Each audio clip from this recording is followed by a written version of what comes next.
my island across the sea. Kingdom of Tonga, Kingdom of Tonga, Kingdom of Tonga, Kingdom of Tonga.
God will watch over us in our needs from now and forevermore. Whatapu ke awhio o tua mawhimafi o tau lotolotonga. Whatapu ke ina awhiwhio, tamatui, tupo wono, ka maa tahine kona naspau u, mo whare o haa mohe ofo. Whatapu ke he ikpale mia leo leo o Tonga. Whatapu whoki ki a Lord Vaya, ko ek minister pot ngau ke ngahi ngau whalot whonua, ka koe whawhewa langlangi o i o wau o i ahmau inga koe ni. Whatapu atu ki a Jonathan Veitch, UNICEF Pacific Representative. Whatapu atu ki he whaiwhekau, skei tai lahi sa spesiana tau tai nau Tonga, ka koe pule ako whoke ko lisko tupou, whaiwhekau alwherete atiola. Whatapu atu ki ho tau ngahi hoa ngau e mei muli, His Excellency Kensaki Munyanga, people of the Republic of China, His Excellency Tao Jan-ni, Australian High Commissioner, Her Excellency Rachel Moore, New Zealand High Commissioner, First Secretary, Ryan Brown, atu whoki pa moi whātapu, ke kautare ki ta pule ko toa pe ai pule anga ko mo iheni, pe whoki ke kautare ki ta pule, anga hi potungawe i kai whapule anga.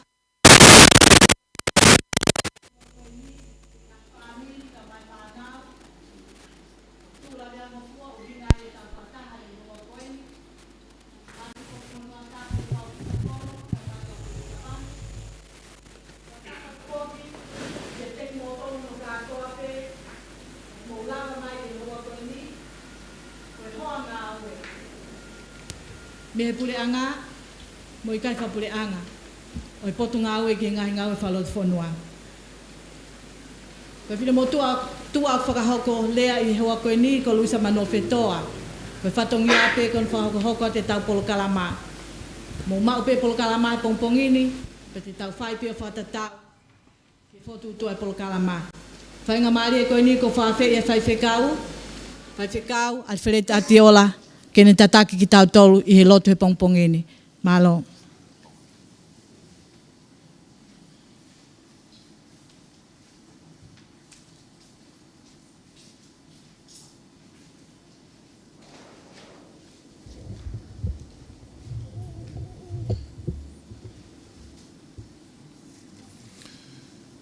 Aftai beke iki ko tapua ke a koin pe ko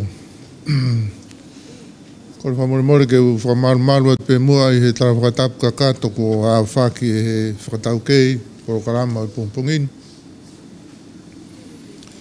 Ka ata ke tataki tau tolu i he lotu. E ki sāme whai mea e tau ki lotu he pongpongini ko e wofur mātoru e ngahi sāme. Ko e sāme maheni Ako whorofora mahen taha en mo maman furipe. Tau hia si hova i kai te umasiva. Patoko tau he ngahi toa whalau muka muka. Taki au he ngahi vai whakanonga.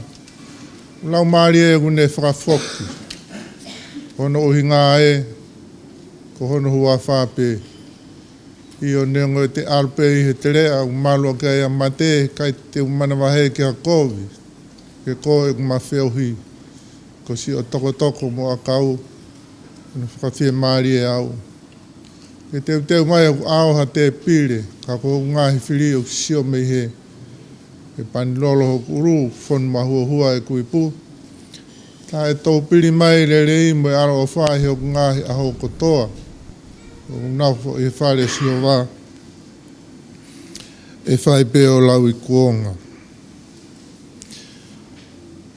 Ka wei ngā ke hake a ki mo whakaivia ka kai tūlawe ango fua i society mo i whonua.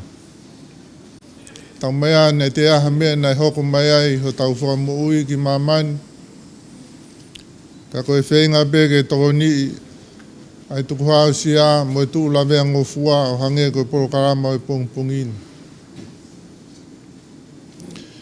A story is told of an accident that happened in a church. This was during World War II. A church in France was bombed. And there was a little statue there of Jesus Christ with an outstretched hands.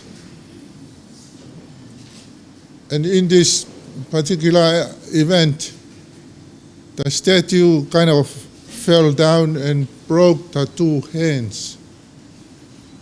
Church members met after the incident and decided maybe we should call a sculpture who actually redo the hands for the little statue. And after the meeting, they decided maybe not. We'll just leave it as it is. And they kind of inscribed a little message at the base of this statue and saying, "You are my hands. You are my hands." Meaning that here was Jesus with his loving hands and healing hands, wanting to touch out to heal people and to help the helpless. And the little message was saying, "You are my hands." Kamaro ke potungao e minista ka umai potungao ko ini ngao ko mo fai. Ta whanau pe ta tolo tānoa e tangata ko sisu. E tangata nai ofa he kau whainga tā ia mo tokoni. He mea ko toa pe. Ka koe ngahi ni maa en. Ko ngahi ni ma ao ngā en. Ko ngahi ni ma tokoni en. Ko ki tau tolu ia. Ko ngahi ni ma ia e what?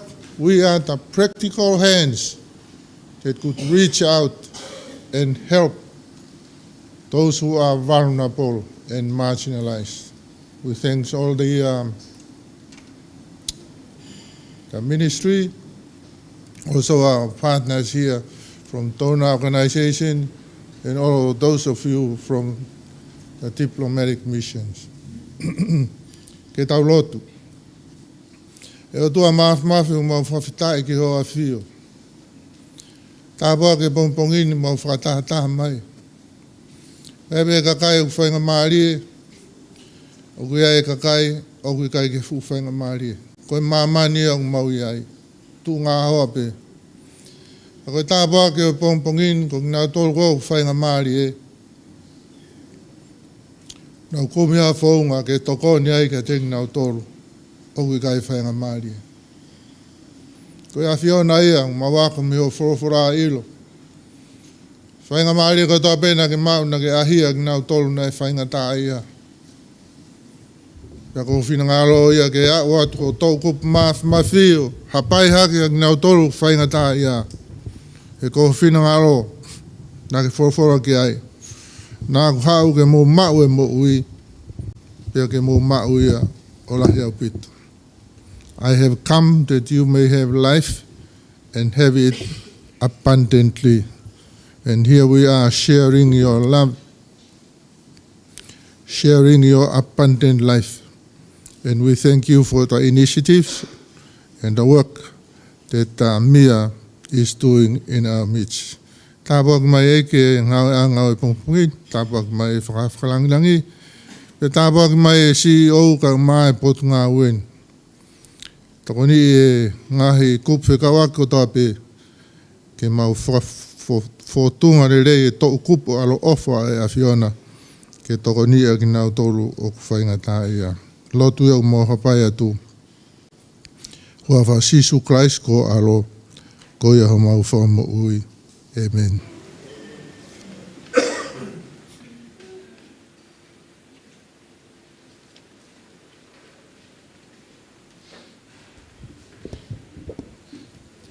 Ko e whainga maria ko ni ko le pe ki he tare kita le o put ngawe ki ne whai tau lea tali polot paunga pe a tau hoko atai pe ki he lea e whahoko pe me he whafofonga ko ia UNICEF Mr. Jonathan Vich pe a me fisi.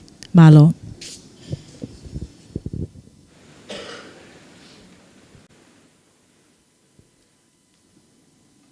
Firstly, I'd like to acknowledge the presence of our Heavenly Father. Honourable Minister for Internal Affairs, Lord Maia, Reverend Ali Fileti, Ateola, and members of the clergy. Your Excellencies, representative of governments and the diplomatic corps, Your Excellencies, representative of UNICEF and the international organizations, CEOs and representatives of government ministries and departments, representatives of service providers, and of course, members of our vulnerable groups who are here this morning. On behalf of the Ministry of Internal Affairs, I have the honor to warmly welcome you all to this morning's launching of the humanitarian cash transfer for the vulnerable people of Tonga. Peko e hufi whakaava o e kamataanga o toko whakapaanga a UNICEF ke pureanga Tonga. This humanitarian cash transfer that we are launching this morning targets all disability, including our children. And we would like to acknowledge the support here of UNICEF. We're still trying to cope with the economic crisis, with the implications of COVID-19, in the aftermath of Hunga Tonga, Hunga Ha'apai volcanic eruption, and the tsunami. We are aligning to the SDGs and to the Tonga Strategic Development Framework to ensure that no one is left behind. This is with a key focus on the vulnerable populations, as the Most Reverend alluded to in his prayers. So we acknowledge this partnership with UNICEF, which will empower the disabled, their carers, their families, communities, and the whole of Tonga.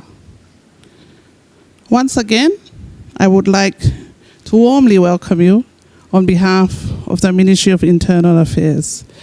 Ko hufanga I whakatapu, nai whakahoko atu he kamata e tau polo kalama.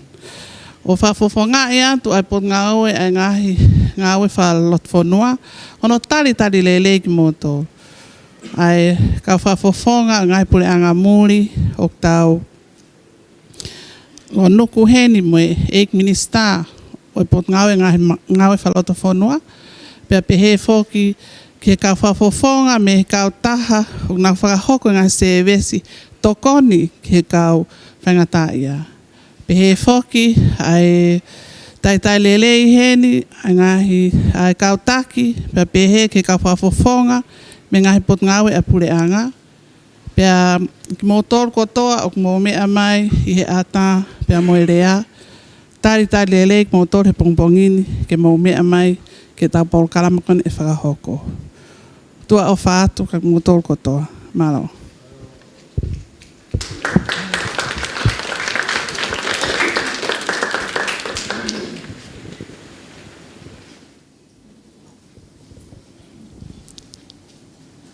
This opportunity, I would like to invite Mr. Jonathan Vich, the UNICEF Pacific representative, to deliver UNICEF remarks. Thank you.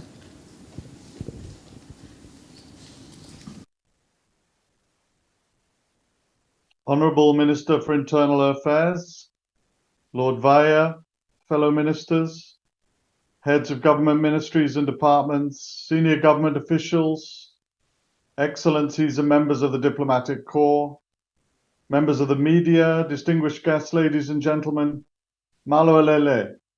A very good morning to you all.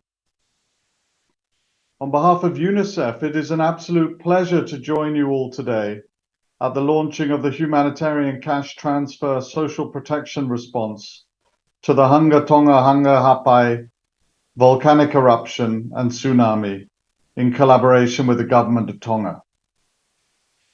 UNICEF is really privileged to partner with the Ministry of Internal Affairs and the Ministry of Finance to provide humanitarian cash transfers totaling over 1.5 million top to 750 households and an additional 2,467 people with disabilities that were all directly affected by the tsunami.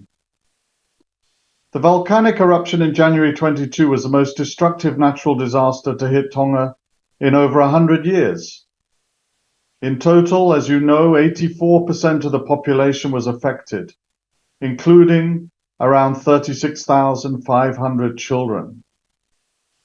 One of UNICEF's core commitments for children during and after emergencies is to ensure that children and their families have access to financial assistance to help them meet their basic needs in a dignified manner and according to their own priorities. This humanitarian cash transfer is part of UNICEF's overall response to the Tonga Hapai volcanic eruption and tsunami. The objective here is to help the most vulnerable families and their children to access critical goods and essential services, while strengthening the existing national shock responsive social protection system. The humanitarian cash transfer program therefore targets the most affected households with children, as well as those already under the existing social protection program for persons with disability, including children. Since the volcanic eruption earlier this year, UNICEF has been on the ground in Tonga, supporting more than $3.6 million worth of work with the government and partners to support affected children. We responded immediately with urgent wash and medical supplies, thanks to the kind support from DFAT and MFAT, and we reached 57,000 people with radio messages on the management of volcanic ash, water and food safety, cleaning of water tanks, and hand washing. We restored and disinfected 633 household rainwater systems so that thousands of people had access to clean water, and reached over 60,000 people through the water, sanitation, and hygiene cluster. Over 5,000 children and their caregivers received psychosocial support as we trained staff and provided services such as counselling and parental support. And we supported the Ministry of Health with critical health, nutrition, water, sanitation and hygiene supplies, as well as the training and technical support. And then we redoubled our efforts as soon as COVID struck. and we supported the Ministry of Education so that all schools could reopen safely and successfully. I'm pleased to say that the humanitarian cash transfer continues this response. It will support thousands of Tongan children and vulnerable people impacted by the shock and at risk of resorting to negative coping strategies by increasing their purchasing power for a range of goods and services needed for the well-being of their children and families. UNICEF, together with our partners, is also proud to be supporting the Ministry of Internal Affairs in strengthening the existing national shock-responsive social protection system. This humanitarian cash transfer contributes towards enhancing government capacity, as well as generating evidence to support the scale-up of the cash plus approach to respond to future shocks. On behalf of UNICEF, I'd like to take this opportunity to express my gratitude to the Government of Tonga, through the Ministry of Internal Affairs, for the vision and leadership that is vital for the development of an inclusive, shock-responsive, and resilient social protection system. Let me also thank the Australian, US, and UK national committees for UNICEF for their generous financial support that made this particular intervention possible. UNICEF will continue to work closely with the Government of Tonga in its Hanga Tonga Hanga Hapai volcanic eruption and tsunami response and recovery efforts. We're always here to support you and are looking forward to implementing our new country program 2023 to 2027 in support of your national development priorities. Ladies and gentlemen, I wish you a successful rollout of the humanitarian cash transfer and social protection response, and I look forward to seeing its impact firsthand in the very near future. Malo apito. Thank you very much.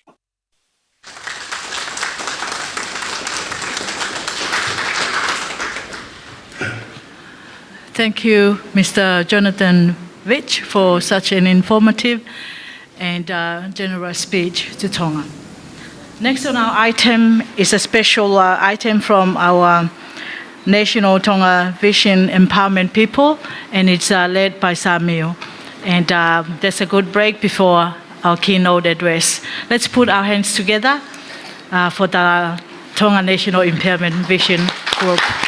Malo, Samuel.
whamalo ki a Samiu I he hiwa marie o hoa koe ni, ka tuku whanga marie koe ni ki he ek minister ai Potungawe, ka koe whawhalanglangi o aho ni Lord Vaya, ke ne whahoko atu ai lea te whito o aho. Malo.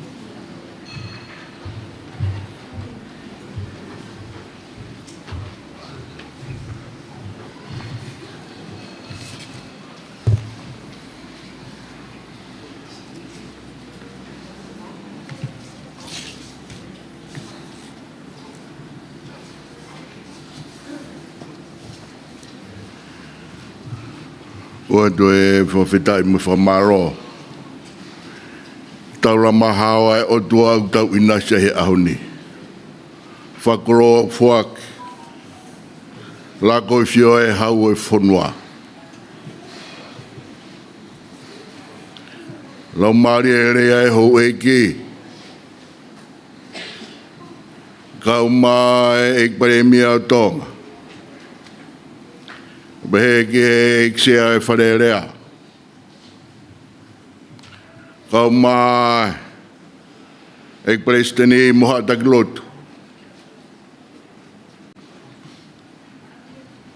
Kou kore ke hufanga atu he ngahi tala malu e whonua ko whua ke atu mei mua.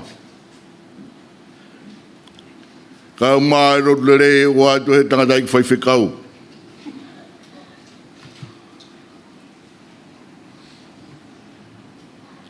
Lere noa ka tukumua ke u whahoa atu.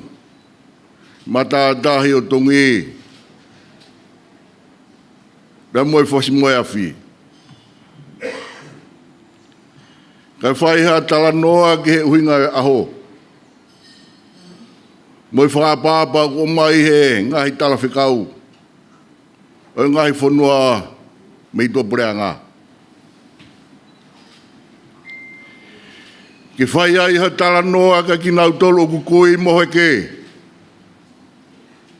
Kai maa ki nau tolu ku tuhau siya.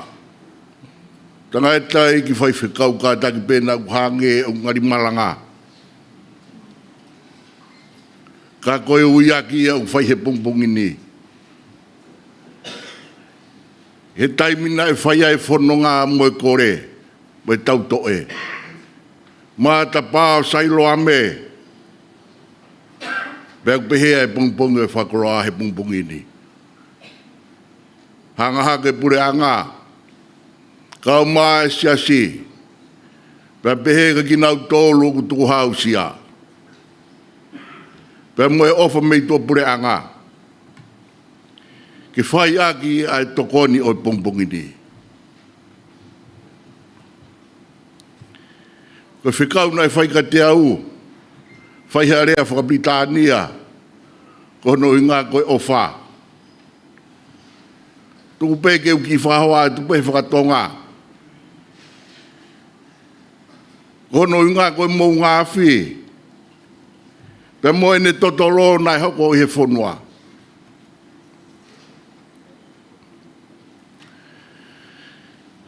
Aho ni pea moho hono whakamanatu. Ai kamata fōu o historia Tonga. A whetauhi aki ai pureanga Tonga, moe pureanga whakatahataha o maa mani. Maa e whanau tuku hau sia, mo lawe ngofua. Ko ia e whemahino aki, ai pureanga Tonga, moe pureanga whakatahataha. Tōpu mehe COVID-19 ni, tsunami moe mungawhi. Ko ni hanga o whakatongia ai tunga whakaikanomika, whakapaanga, sosiare, hanga e nofo I api, pa moe tuunga o e nofo kainga. I he hoko ai wāwhetahiwa, pa moe COVID-19 ni, tapu ia e ka wā whonua, tau fia e whakatau aki, moe ngahi tapui whakaloto whonua. Pa moe whakawhukwhaa, ai fu pea au kula. Moe pā ai mō ngāwhi. Nā ni hanga whakapūlou ia e o tumotuanga au whā. Pa motu hia e whetūtaki. Hiriha ngāhi wike e ua. Nā ikai toi whanongoa.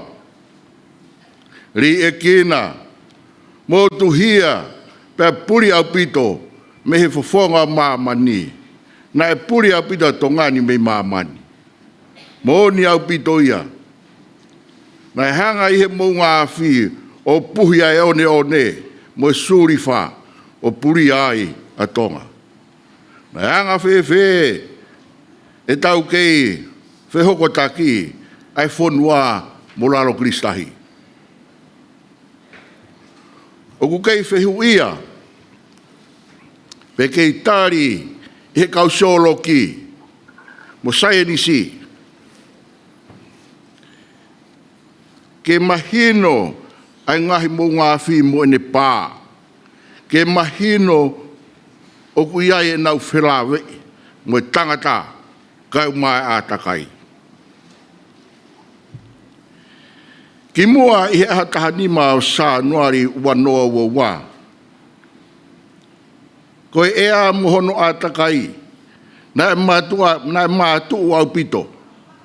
Pea la a, si ke tō Hawaii, puri e lanu mata, ko e uruaki uha, i o katopa wanoa wa, hiriha mahina hongo fulu. Me he pā ai mō ngāwhi. Ko monu lahi e tō ai wai, ke whaiaki ai nofo.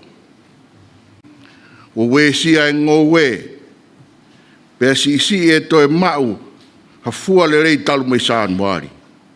Ko ia nai ka matanga ahono toko ni, mei tō pure anga. Ke whafoki ai kau ngō we, ke palau, tō, ai ngō we o kui he ngahi tokoni, a o tau kau ngā tāwhikau, mo ek mista ngō we, o nau nofo i Tonga ni. Ko nau tokoni ke ngō we, mo fua ai whonua ke he kaha au. I he pā ai mō ngā whi, pe whanonga ki atatā. Takai i he tawhaaki whakatonga o tonga tapu. I he taimta tau pē, ko whanonga e pe au kula. Whakatonga ki lulunga mo e tu mo mua. Whaaki i tongoa, kotu, hawhewa, nomuka, mango, whanoi, pe toi hifu ki e ua. Pe hoko atu ki Nuusila. Toke lau ki Hawaii, hahake, ki Amerika Tonga, pe hi hifu ki Siapani. Koe pe seti e walu whao tongani, na e lawe he mou ngāwhi. Hunga Tonga mo hunga hapai. Hoko i lalo krista. Pea ku haa e whukahi tahi, ayango motoni a hunga Tonga mo hunga hapai. Pea koe pā e mo ngāwhi, na hange hano i vi atomi e te au ni mo fulu. A hono maari e, a hono mālohi, i he taimi na hauluai. Koe pā e mo ngāwhi, o kune wesia ai nofo le rei, he a takai. O ulunga ngā mui whakaukau. O hange, koe whewhakatau aki, whawawave, nai hoko, pa motu hi ai mo ngahi whetu taki, ki tō pure anga. Ko no tui e matasio ata ke malui, he wakai, lorotonga e one na tohe whonua. Kai umaa whoki e one i he whare, harapure a ngā, ulua kau, nāne we si ai whonuani. Koe pureanga whakatahataha, mo e tokoni, na e whai ki he whanau lawea ngofua. O tokoni hanga tonu a tefto i tuunga o e nofo society. Ai whae mo e tama. Ai whae mo e ofefine. Ko e uho o e whae mo e whanau. O ku tauhi, ko uho e nofo. Ko e fefine mo e whanau tama. Ko ia ko pureanga whakatahataha. Whakamāman lahi. Mo e pureanga tonga. Whafofonga e potu ngā au e whalot whanua. O ku ngā au e whakataha. Ke tohonia ki nau tolu. ngai we sia. E whaata e ngahi ngau e whakawawave. Pe pehe ki he ngahi fie mau. Kau maa ahono whakahoko. A ngahi ngau e. Ke malu iaki. A ngahi wheitu pe mui kakai tuhau sia. O whiunga pe mui kakai e toko tolu wafi. Wha ngau hiwa noa. Na e we sia. Pe pāi mō ngā whi. Kai tau te whito ke whaingata ia. Whānau mo whaingata ia kau maa whuki a kau tō reke reka. Koe pureanga whakatahataha. Ngai kamata me he hiri e tau hono wā. Ma nau tōru na e wesia lahi. I he tau. Nai hanga i he tau whamaaman lahi hono wā. O tuku hifo. Ai no fō. I Europe mo Asia. Peko hono uhi ngai ai pureanga whakatahataha. Hono tōni, mai whānau lawe angawhua. Whawhita e uhi o tua, ai ne toka ngā, i he pā e mō ngā whi, pēr mo e whanonga o tau i ai, nā e tō tonu ke tau pūri ai pē. Ka koe mālo e neo whā, ona ke i tau hi mai ke tau wheha a ki hea honi.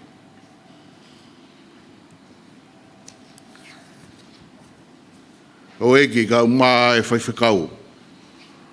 Koe lawe whakatō ngā e. Pea kou kore ke uhuwhanga pe mua i he talamalu ka o atu haki i li riu Whakabritania. Ko hono uhi ngā koe e whengau e aki. Pea mo ki nau tolu ko ia i tō pure a ngā. Ka kou whie whakahoko atu pe heni. Oku kehe fofonga e aho ni. Miheanga mahe ni. E tau kātoa heni mo ki nau tolu ku na wheelchair. Mo ki nau tolu ku i kai lerei ho nau fofonga. Mo ki nau tolu ku i kai lerei e nau mea.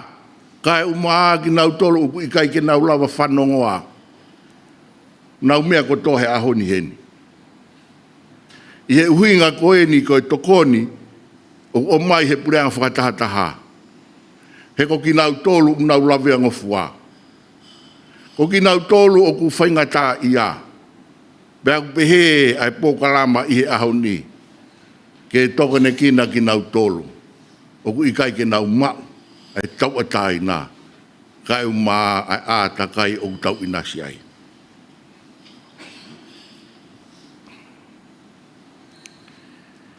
Distinguished guests, members of the Diplomatic Corps, Reverend Alfred Atiola, I have just presented the Tongan version. Please allow me to have a few say in the English language. And of course, the Honourable Member of UNICEF, Jonathan Vestich, thank you for your speech and thank you for the kindness that UNICEF has provided. Today marks an important chapter in the history of Tonga. Today's occasion marks the government of Tonga and UNICEF, United Nations International Children and Emergency Fund.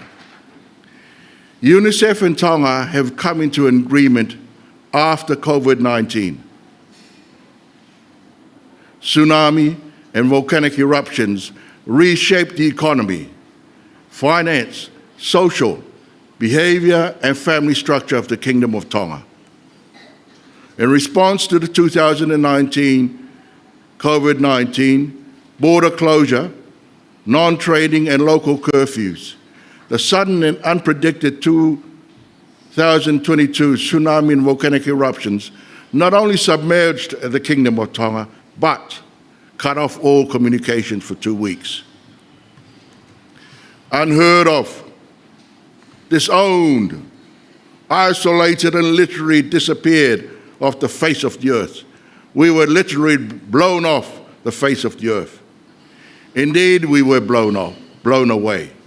However, we remain glued to the ocean floor, will remain a question for the future of Scientologists and geologists to bring some seismic awareness to our future behavior.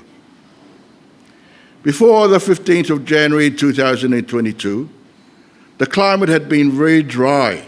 Drought, little rain, high humidity, greenery was no longer visible.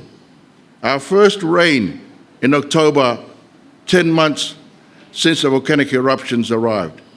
It was a privilege to bathe in rainwater.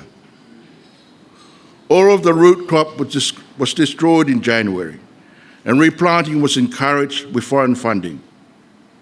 Getting the local farmers back to plant, plough, sow. The island kingdom is attributed to our residing foreign dignitaries and universal organizations for their contributions to revive and fertilize our garden and households. Thank you. The enormous volcanic explosions traveled eastwards towards the island of Atata, along the Hifo side of Tongatapu. Southern coastline of Tongatapu was cleared by the tsunami waves. Simultaneously, another tsunami wave veering northwards towards the southern Hapai group, where the volcanic eruptions caused enormous human suffering in behavior, attitude, and perceptions. The rush to purchase and hoard food supply was the initial reactions, followed by severe communication disruptions for 3 weeks. Wearing sunglasses for eye protection was essential to the clearance and protection of black sand that smothered the whole island kingdom. Clearing the sand of rooftops, roads, trees, crops was indeed difficult on a small island nation. Hawhewa, Nomuka, Mango, and Whanoi were areas and islands that were smashed when the tsunami rushed over them. 84% of the total population of Tonga was affected by the Hunga Hapai eruptions. Occurred on the Tongatapu Western Ocean seafloor. Appearing out of the sea is Hunga Hapai, a supersonic volcanic eruption equivalent to 150 atomic bombs. UNICEF, United Nations International Children's Emergency Fund, urgently required to provide immediate and direct assistance to the core of human society, the mother and child, the mother and daughter, the mother and children. The implicord of birth, the beginning of society, is from the womb. Thus UNICEF, with Government of Tonga and Ministry of Internal Affairs, joint partnership providing immediate assistance to the heavily affected through access to critical goods, essential services, shock response, and comprehensive foundation of a social protection system. 3,490 people were and remained affected by volcanic eruptions, and the majority of the category are disability, children with disability, and elderly. UNICEF provided the specific category of a society as the vulnerable, highly affected, and disadvantaged, born out of the results of the calamities of the Second World War. Today is a new beginning.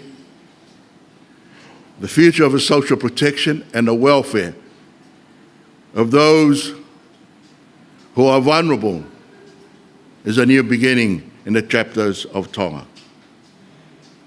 Thank you very much, Your Excellencies, distinguished guests, UNICEF, for your presence and for your support. May we continue on after today. Thank you very much. Marobi.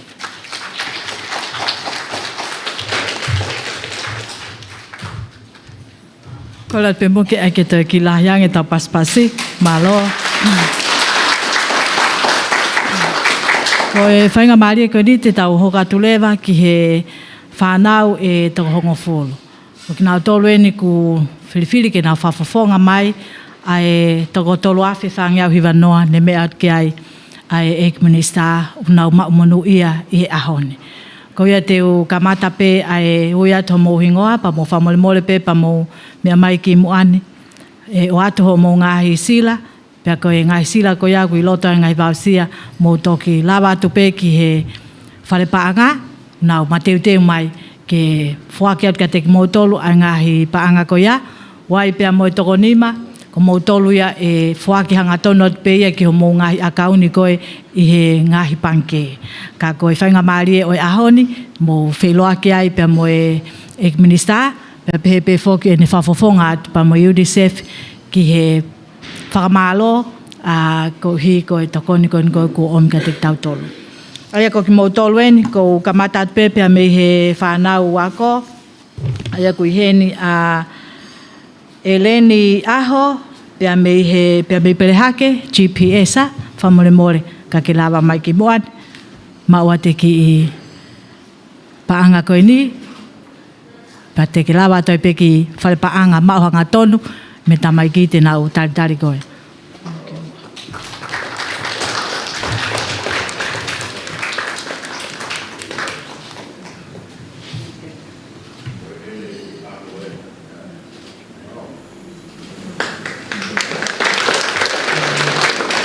Ana nau kori, ana nau kari whamole mole pia bei fo ui.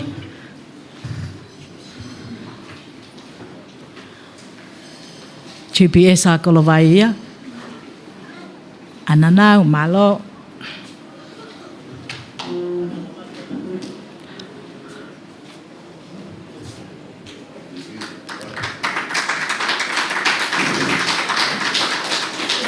Toi mea wha.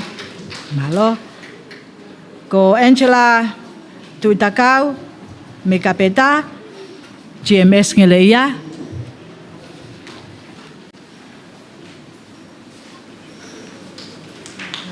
Malo.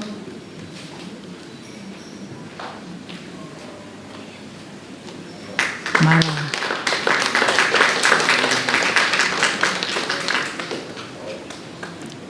Pehe ki a maafu se lupe, me puke, GMS ngele ia pe moia. Malo maafu.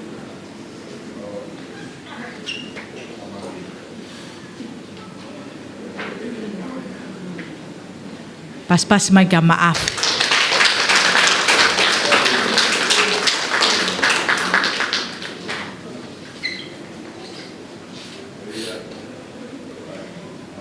Malo.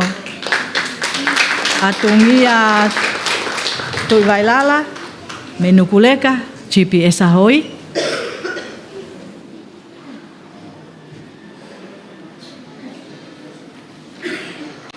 Malo. Atungia from the eastern side of Tonga Tapu, GPS ahoi. Malo aupito atungia.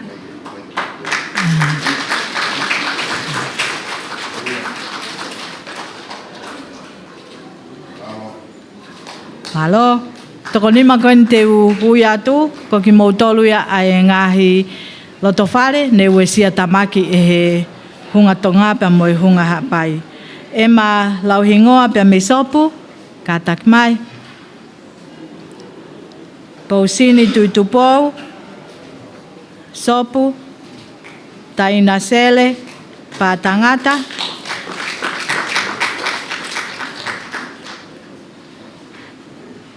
Pausini tuitupou.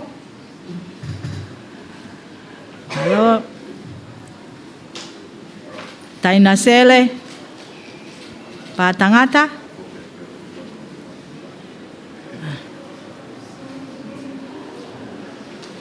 Siunonu, patangata. Kulaya pahulu, dame ahau.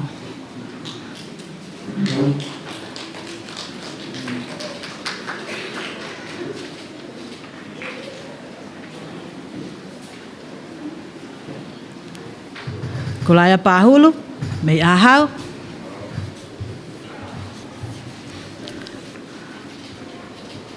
Pea koe ni lawa ia o kinau tolu ko nau whafofonga mai, ai tau toko tolu awhi whangiau hi wanoa ko nau inasi i he tokoni koe ni pea me he UNICEF. There's 10 representatives of our recipients, cash assistance transfer today from UNICEF. Next on our item is Takau Helau Drama Group. Koe kulupu koe ni, te tau hoko atlewa ki ai i he hoa koe ni, te nau whai e nau tō ki whoi drama. Ki whoi drama koe ni, it's about main key messages from social protection in UNICEF about how to utilize the money. And that's the last item on the agenda before our last prayer. And please be attentive. Malo apito.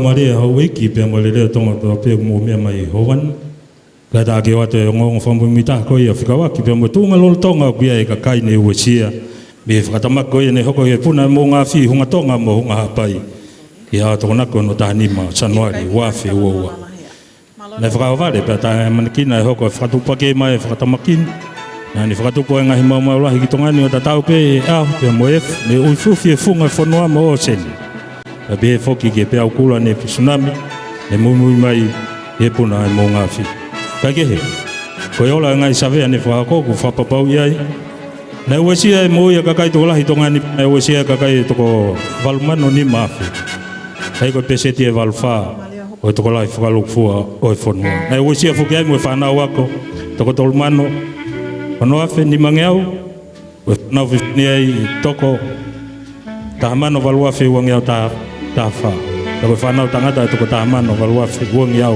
valuono ko ngai family fitunga ni manoa na usia tamaki o tatau pe hapai tonga tapu pe mo ewa foki me ngai family ko ni fitunga ni manoa na usia o kawa si kakai fainga tai to ko wafi fang yao mahiva ai ko ngai fana we to ko wong yao ono hiva una si fainga ta ia tunga lo tonga ia ngai family ko ni ko usia o kui he tounga whakaofa au pito. E au nau fuwhi e mau a pito e toko ni. Ko tu e taimini, nau si depa peo tari ki langi ha ofa e tō me iai. Tau whatawanga pe iai si angahi kau taha toko ni, ke nau toko ni mai ki au mo whakalato ngai whi mau e ngai whamiri ne ue sia. Te mo e whakake ea ke ku nau lotonga whakahoko. Mi e whakatamaki ni nau mua tamaki ai. Ko ngatanga ia e ngongo kutu mai he ahoni. Ko te mau mui atu e ngai tōkunga u iai e ngai whamiri ko ue sia. I ngai aho ka hoko mai. Malo apito mo mea mai, ka mo mea tua whātu.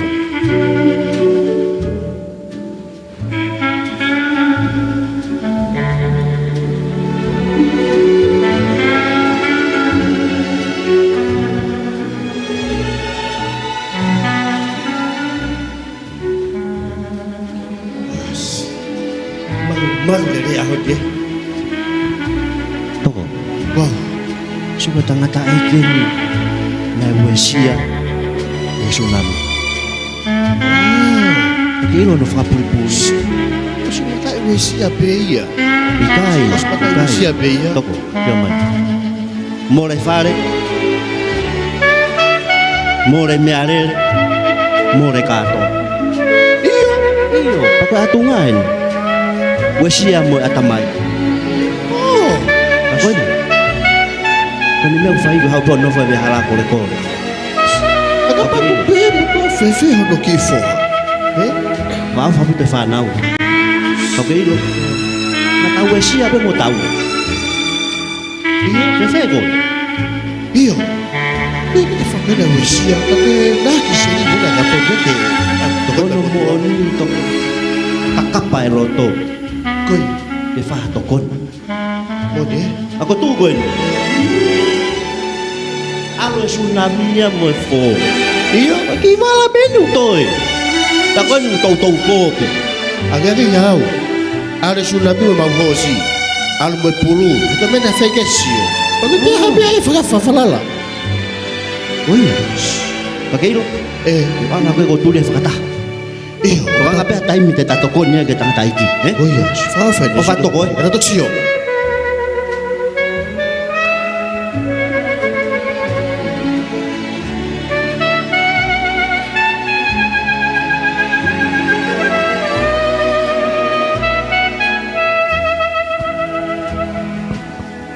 Toko.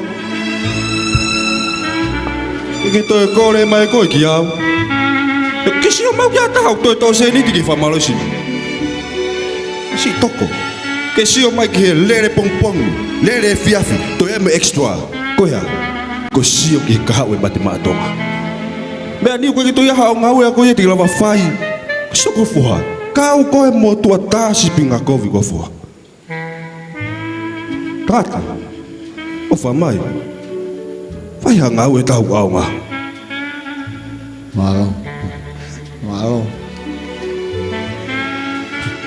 Malo. Bagi sini ngasai ke.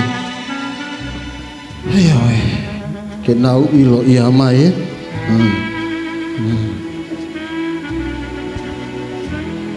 Happy, Venua. Masih begini kita mesti batak. Kita mami aku tidak kamu halam aku. Hidaya aku ke minggu helaj. Aku hina kamu halah hina. Mami aku. Ako, saya biar. Ya be, mau ya tama awin we. Tadi bina. Malo boy. Malo ova. Atau lah. Pak Awah. Sini.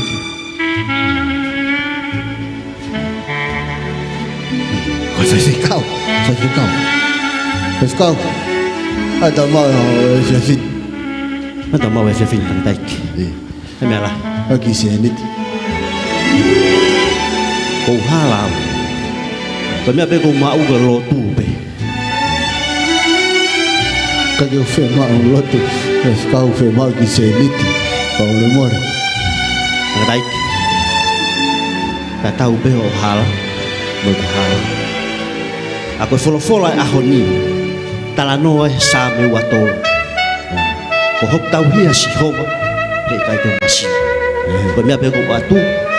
Mengugui pe ke faham molot. O tu aku tahu hijai. O tua o fai. Ke ne le kina ni pakai. Mengugui fai faham molot.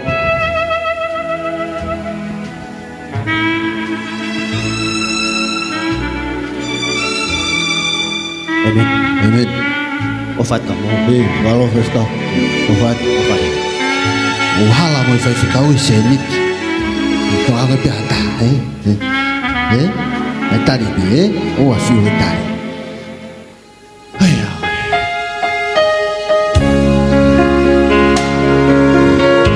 Malo.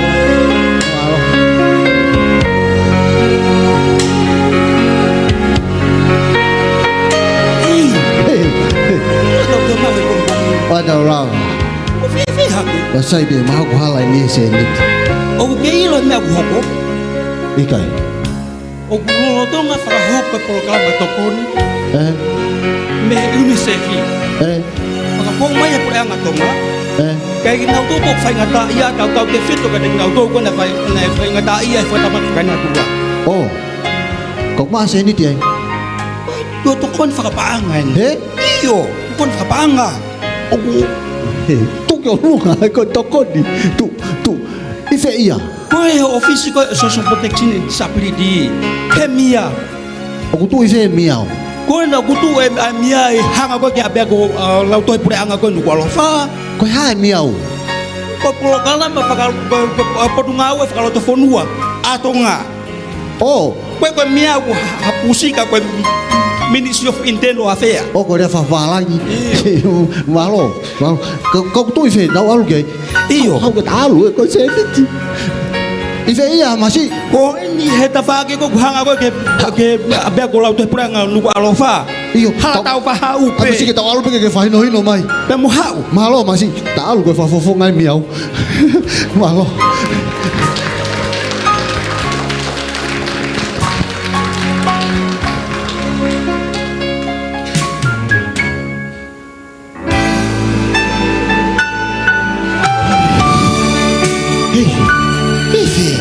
Saipe.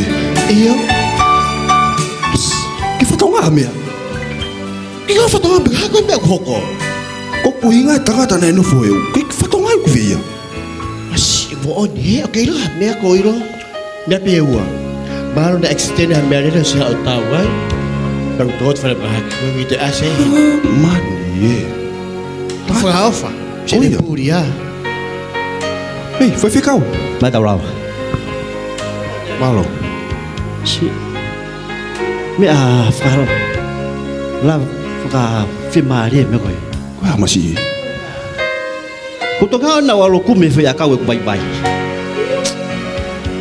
Afeta. Ito ko ni ai UNICEF pa mo ni. Masi. Goia.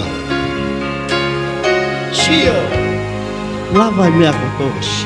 Lava foi akau. Lava mo tai pa ku vai vai. Ka fefe au na ke fononga mai hala na ki sio mau ki api. Lava mono mau ki fare. Ka e pe ki tai u ko ni os iai. Chat ke siana. Mai fusiana. Ah, no fo ve hala. Nunca. Ta ko sana na. Tem uma basiana. Deve estar polo. Lai fai ki tu fasenit. Iyo O na mukau mo mutolo ai. Iyo. Iloi. Malo mo masi ko ni. Ha o fahino hino mai ai ofisi ko e tako ko mia. Ka ha uia tala mai ko miau. Da ma alo kumi ofisi ka tangata. Ma ki seniti e. Ki foi vesta polo e. Kai mo ilere family. Mo lo foha. Os totonge ne ako. Te fake ako. Totonge ne ako. We fakalata. Foki ako. Ko ia. Ma ki kai ho ata. Heseniti. Ma ki kai ho ata. Nai kai fuke te hakato nau na ave tsunami. Ma ki kato nau. Hawi to. Ma ka to me ako to. Ko tokoni ai pure anga fakataha. Ko ia. O iloa tokua ko UNICEF. Ko sefi. UNICEF. Iyo. Ka ko fainga fasiko ni. Ko tu ko ne fia ko ni tau ya. Au nga ke tau ka to nga ai. Ka ko to ka to nga. Pada hafas. Pada hafas. Pada pada tau lo to. Falo. Oi fute.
Ma whana ho tau aho, pia whawhiawhia ai ngahi whekau o me pongpongini kia te tau tol whekau akpa mo e tokoni koe nuk whakahoko e he UNICEF.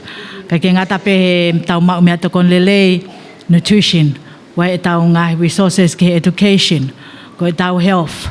Kai ke ngata pe ai ka ku au ke ahoni, mau ki se niti ki he water. whawhetai pa tau whamalo. Ko e whaingamari ko ni ko tukuangia ke he whaiwhekau. Ke ne whaose kātoanga o e hoa koin. Malo.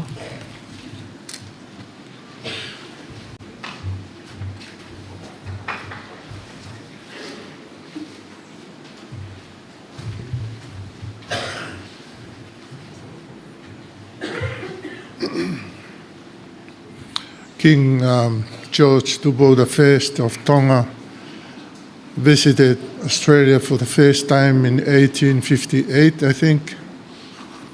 And he was so taken and overwhelmed by the affluence and what he saw in a society, advanced society outside Tonga.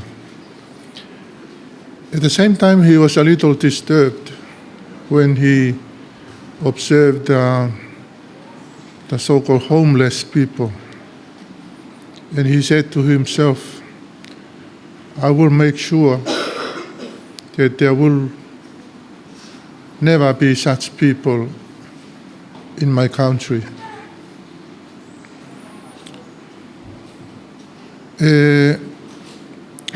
Ik no pele vaya. Te tau maranga I pe tau tolo e sāme ua tolu. O na aha tue noa, o na aha masiva. Ka koe maranga maari e taha, a o fuake atu ai tokoni. Pia moe ngai mea ofa. Kisi ngai whaamiri koen ke whapapau. O kaha masiva e peko hatue noa e ot wherenite. And those loving hands extended towards the people of Tonga through UNICEF, through our other diplomatic missions who are represented here today. They are the loving hands of our Lord which are extended to help the marginalized and the vulnerables. And we are so thankful. We are so thankful. That's the sweetest message that we have today. God bless you all. God bless the vulnerable children of Tonga. And may we will never find homeless people in Tonga, because we have hands to extend to help those who are in need. Ke tau lotu. E toa mafi umau whawhetai at o whawhainga maari e pehe a Fiona. Ho tau kupu mafi ke a o atu ke teki nau tolu o whie mau ai tokoni. Tokoni u whai me he UNICEF, tokoni u whai me Pureanga, e Minista pia moe mia, tokoni u whai pia me ngahi kautaha me ngahi whanua muri, mau whamalo atu. And we ask that may your love, your peace, your comfort, and your blessings will go with the vulnerables and those who are in need, and remain with us also now and forevermore. Amen.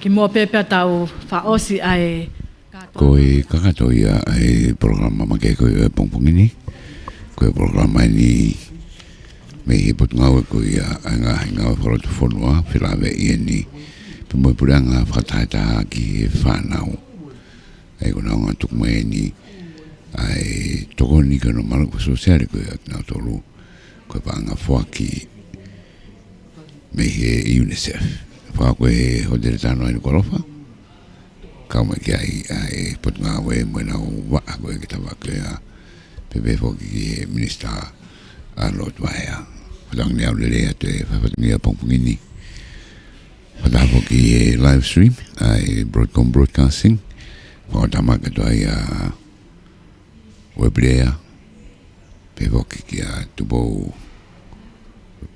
re mi waka pe fo ki a